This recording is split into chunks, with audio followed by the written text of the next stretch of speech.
Boa noite, pessoal. Vamos começar mais um Bai de Polo. Estamos aqui com o comentarista Felipe e o comentarista Murilo. E agora a gente vai falar um pouquinho do polo aquático e, e a falta deles nas Olimpíadas de Paris. Eu gostaria de saber qual foi o motivo da não participação deles na Olimpíadas de Paris.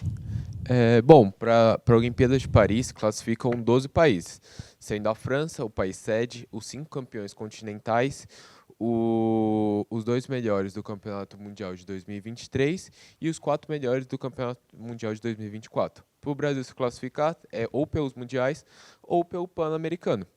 No Mundial de 2023, ele desistiu da participação para focar no Pan-Americano. E aí no Pan-Americano chegou até a final, conseguiu passar dos canadenses na semi, mas aí acabou sendo derrotado pelos Estados Unidos na final, ficou com a prata e ficou fora de Paris, tendo a última chance pelo Campeonato Mundial de 2024, que aí acabou sendo eliminado ainda na fase de grupos e ficou com o 13º lugar. E assim, a seleção brasileira masculina de polo aquático está fora das Olimpíadas de Paris 2024. E seguindo mais ou menos o mesmo caminho da seleção masculina, as meninas também desistiram do Mundial de 2013, né? A alegação foi falta de verba e para focar no PAN. Deu um pouco de resultado esse PAN, né? Que elas conquistaram o terceiro lugar no PAN. Então, elas tiveram uma jornada linda no PAN. A gente começou na fase de chaveamento, uma vitória de lavada no Chile, de 31-2. Nas quartas, elas passaram por Cuba numa batalha um pouquinho mais acirrada, que foi 12-10. E aí, infelizmente, para a final, elas acabaram sendo barradas pela potência canadense de 21-4. Mas conseguiram pelo menos o terceiro lugar, passando das nossas irmãs de 10-9. Mas, infelizmente, esse bronze, que na competição entre países tem um gosto de ouro, não garantiu a vaga para Paris, né? E aí, lembrando que na questão do feminino, Bela e Murilo, a gente tem apenas 10 seleções ao invés das 12 masculinas. Então, como que fica esse chaveamento? No Mundial desse ano, ao invés da gente ter as 4 masculinas, a gente só tem 2 para ficar na classificação, né? Então, infelizmente, o Brasil não conseguiu. Eu acho que, assim, na minha opinião, pelo menos, teve o seu mérito eles terem desistido do Mundial de 2023, apesar de ter a alegação da questão financeira, mas reverteu um resultado bom no PAN, né? Então, por exemplo, que é difícil a gente comparar com os Estados Unidos, que é uma muralha, mas os rapazes chegarem na prata é um feito gigantesco, né? Eu sei que o Murilo tem uma opinião diferente da minha. Bom, apesar do resultado ser melhor, ser mais positivo, a prata, eu não vejo como ser um ponto positivo você estar fora de uns Jogos Mundiais, que te possibilita 2 vagas para uma Olimpíadas, e você estar fora, nem disputar, jogar contra as melhores equipes, os melhores países, você nem disputar contra eles, treinar, e não é questão de tempo, porque dava muito bem para jogar os 2 campeonatos, tanto o Mundial quanto o Pan-Americano. O Mundial era em julho, o Pan-Americano no final de outubro, novembro. Então dava muito tempo e não acontecer isso por questão financeira é realmente muito triste e tem erro de alguém que tá trabalhando lá. Sim, e eles também, apesar disso, eles marcaram alguns amistosos, né, entre os times europeus, mas infelizmente é aquele negócio, treino é treino, jogo é jogo, amistoso a gente não conta como competição oficial, então acaba não dando os mesmos resultados, né? Então essa questão financeira aí é bem complicada. Temos aí opiniões bem distintas, né? Mas trazendo outro ponto também, que o polo aquático brasileiro não foi o único que alegou questões financeiras, né, para sua desistência. Também tivemos o polo aquático da África do Sul, correto? Isso mesmo, Bela. Então, o que acontece? O polo aquático sul-africano já estava classificado para Paris, então, assim, eles já estavam sentindo o cheirinho de croissant vindo para eles, mas, infelizmente, a Swim South Africa, que é a associação que cuida do polo aquático, eles falaram que eles precisavam pelo menos do 12º lugar para poder ir para Paris. E não foi o que aconteceu. Então, assim, lá em Doha, os meninos ficaram em 15º e as meninas ficaram em 14º.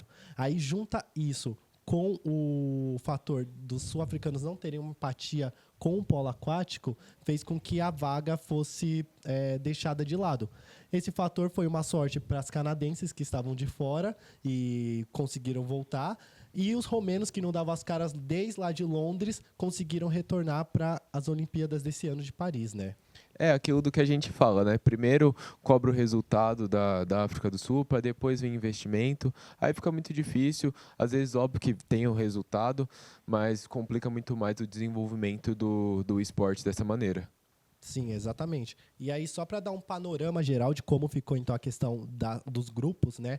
Então a gente tem no grupo A Hungria, Austrália, Canadá, que foi quem pegou a vaga das meninas sul-africanas, China e Países Baixos. Grupo B, França, Grécia, Itália, Estados Unidos, que são as atuais tricampeãs olímpicas, e a Espanha, né? E aí, só para dar um panorama geral de como são esses países, a gente tem aí os Países Baixos, que são as atuais campeãs europeias, a Espanha, que são as vice-campeãs europeias, e os Estados Unidos, já falei, que é a muralha, né? A grande favorita aí, né? Isso, e aí a gente tem também Hungria com bronze. Eu não sei a opinião do Lilo, mas para mim, com esse grupo A, com Canadá, e grupo B, com Estados Unidos, vai ter revanche desse Pan-Americano aí na final das Olimpíadas.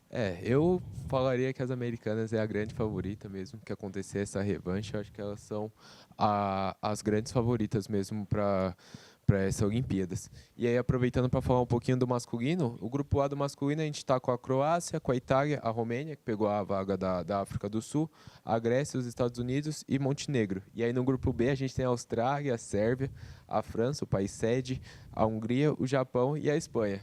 Que é um grupinho pesado é o grupo da esse. morte, né? Então, é uma das favoritas a gente tem nesse grupo, que é a Espanha, que é a atual campeã europeia, foi bronze no Mundial de 2024. Tem nosso Felipe Ferroni, que chegou a disputar os Jogos de 2020, Saudades, Felipe. 2016 pelo Brasil, e é um grande nome do polo aquático mundial aí. E além disso tem a Hungria, que é uma grande potência, foi bronze em Tóquio. Tem a Grécia, que foi vice-campeã europeia, perdeu para a Espanha, e também foi vice-olímpica em 2020. E para finalizar, a Sérvia, que é a atual bicampeã olímpica, que não tem como deixar de falar deles. Não tem como não dizer sobre eles, né?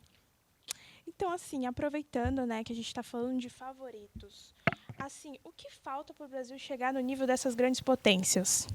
Olha, Bela, eu acho que falta investimento. A gente tem o caso clássico da Rio 2016.